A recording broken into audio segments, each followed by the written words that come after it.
রাত্রে 9টার থেকে ঘোষণা যমুনা ঘেরাও, আওয়ামী লীগ নিষিদ্ধ করব, কিন্তু সরকার করে না।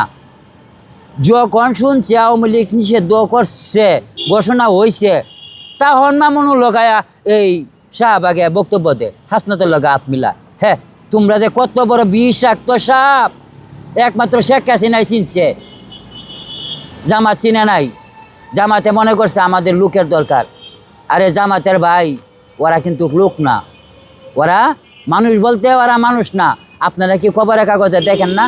আমি ডক্টর শফিকুর রহমানকে সম্মানের সহিত বলবো যে ওনাই 3 দিন আগে বললো আপনার পিছনে নামাজ হইব না, ওরাই 2 দিন পরে আপনার পিছনে আপনারা বকতে দিছে।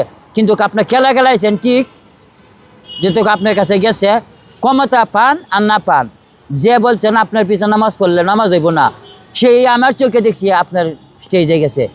আর যেই বঙ্গবন্ধুরে জাতির জনক বানাইছে চরমনাই, সেই চরমনাই আবার ওই দলের পেসিস কয়, ওই দলের আপনার সাথে নিছেন। আপনার এইগুলো দরকার কি ছিল? আপনি অগর কি দরকার ছিল? আপনার এই তো জনমতের অভাব ছিল না। অগরে তো আর বিষাক্ত সাপ নিচ্ছেন, ওই সাপে তো আপনাকে দংশন করবো। এটা বাস্তব, এটাই সত্য।